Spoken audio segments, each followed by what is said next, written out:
आज मैं हूं आपके साथ अंशिका। आइए नजर डालते हैं इस खबर की ओर। भारत और पाकिस्तान के बढ़ते तनाव के बीच आपके राज्यसभा सांसद राघव चड्ढा ने एक बयान दिया है। उन्होंने पाकिस्तान को सख्त चेतावनी देते हुए कहा कि अगर उकसाया गया तो भारत का तिरंगा रावलपिंडी में लहराएगा। उनका यह बयान देश भर में जोश भरने वाला साबित हुआ है। दरअसल उन्होंने अपने संदेश में कहा कि भारत बुद्ध की धरती है, लेकिन यही धरती अर्जुन और भीम जैसे महान योद्धाओं की भी है। उन्होंने पाकिस्तान को कड़े शब्दों में कहा कि यह भारत का उसूल है, ना हम पहले किसी को छेड़ते हैं और ना ही बाद में किसी को छोड़ते हैं। उन्होंने कहा जब देश की सुरक्षा की बात आती है तो भारत किसी भी तरह का समझौता नहीं करता। देखिए आप भी इस वीडियो में राघव चड्ढा ने क्या कुछ कहा। जय हिंद साथियों, यह सच्चाई है कि आप दोस्त बदल सकते हैं मगर अपना पड़ोसी नहीं, और अगर पड़ोसी पाकिस्तान जैसा हो तो उसे ठीक करने के लिए कठोर दंड देना हमारा पहला कर्तव्य है। आज भारत सिर्फ पाकिस्तान नहीं बल्कि क्रूरता, बर्बरता और आतंकी मानसिकता के खिलाफ एक जंग लड़ रहा है। हमारी सेना जिस अद्भुत वीरता और शौर्य से लड़ रही है उससे साफ है कि इस बार आतंकवाद का खात्मा होकर रहेगा। बस हम सबको अपने अपने ईश्वर, अपने अपने भगवान से सैनिकों की सलामती की दुआ करनी है, प्रार्थना करनी है और उनके परिवारों के साथ खड़े होकर उनका साहस और मनोबल बढ़ाना है। जिन परिवारों से निकलकर कर्नल सोफिया कुरैशी और विंग कमांडर व्योमिका सिंह जैसी बेटियां तिरंगे की शान संभाल रही हैं, जिन परिवारों के बेटे सरहद पर दुश्मन का मुकाबला कर रहे हैं, उन परिवारों के साथ चट्टान की तरह खड़ा होना है। दुनिया जानती है कि हमारा ये उसूल है, ना हम किसी को पहले छेड़ते हैं और ना ही बाद में किसी को छोड़ते हैं। 22 अप्रैल को पहलगाम में पाकिस्तानी आतंकियों ने जिस कायरता और क्रूरता से हमारे निहत्थे लोगों की हत्या की थी वो मानवता के इतिहास पर एक कलंक की तरह है।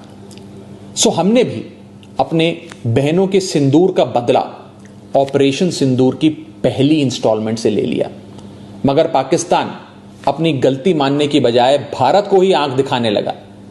उसने अपनी गलती स्वीकारने की जगह सीमा पर हमारे बेकसूर नागरिकों को और बच्चों को निशाना बनाने का आपराधिक प्रयास किया। वो भूल गया कि भारत जहां बुद्ध की धरती है वहां अर्जुन और भीम जैसे महान योद्धाओं की भी। भारत अगर गांधी का वंशज है तो भगत सिंह और चंद्रशेखर आजाद जैसे वीरों का भी। और इसलिए अब भारत की तीनों सेनाएं पूरी ताकत से बता रही हैं कि भारत पाकिस्तान का बाप है और बाप बाप होता है। हमारी मिसाइलें, हमारे विमान पाकिस्तान की छाती पर गरज रहे हैं। हमारा एयर डिफेंस सिस्टम पाकिस्तान की मिसाइलों और ड्रोन्स को मच्छर की तरह मसलकर मार रहा है। जिन आतंकवादियों ने रहम की भीख मांग रही माताओं के सामने उनके कलेजे के टुकड़े को छीना था, जिन आतंकवादियों ने पुलवामा से लेकर उरी तक हमारे लोगों पर नापाक नजर डाली थी, जिन आतंकवादियों ने 2008 में मुंबई में हमारे सैकड़ों निहत्थों और बेकसूर लोगों की बलि ली थी, जिन आतंकवादियों ने 2001 में हमारे लोकतंत्र के मंदिर इंडियन पार्लियामेंट पर घिनौना हमला किया था, जिन आतंकवादियों ने 1993 में हमारी आर्थिक राजधानी मुंबई को सीरियल ब्लास्ट से दहला दिया था, हमारी सेना उन आतंकवादियों को और उनकी नफरत की मानसिकता को पूरी ताकत से दफनाने में जुटी है। बस हम सबको आपस में एक रहना है। मुसीबत में देश की कमजोरी नहीं बल्कि ताकत बनना है। हम किसी भी धर्म, किसी भी जाति या किसी भी राजनीतिक दल से जुड़े हैं, किसी भी नेता को फॉलो करते हैं, इससे ज्यादा महत्वपूर्ण बात यह है कि हम सब हिंदुस्तानी हैं। We are all Indians. अगर कोई हमारे देश और मातृभूमि की तरफ आंख उठाएगा उसका जवाब हम सब मिलकर देंगे। हमारी आर्मी, नेवी और एयरफोर्स पाकिस्तान को फिर से याद दिला रहे हैं कि ऐसे ही 1971 में उसको धूल चटाई थी, ऐसे ही पाकिस्तान के 90,000 से अधिक सैनिकों को घुटनों पर लाकर भारत ने नया बांग्लादेश बनाया था। ऐसे ही 1984 में सियाचिन में जब भारत के सैनिकों ने पाकिस्तान के कायरों को दौड़ाया था, ऐसे ही 1999 में कारगिल में हमारी सेना ने पाक के सारे नापाक इरादों को मिट्टी में मिलाया था। मगर पाकिस्तान की मेमोरी लगता है कमजोर है, इसलिए समय समय पर याद दिलाना पड़ता है।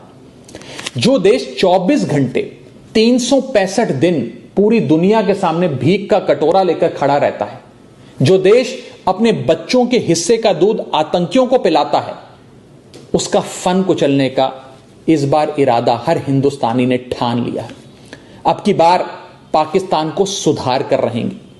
भारत पाकिस्तान को चुनौती और चेतावनी दे रहा है कि सुधर जाओ, वरना अब काशी से लेकर इस्लामाबाद तक बहेगी गंगा, रावलपिंडी में लहराएगा भारत का तिरंगा। जय हिंद। इस खबर में बस इतना ही। ऐसी और खबरों के लिए देखते रहें यूपी की आवाज।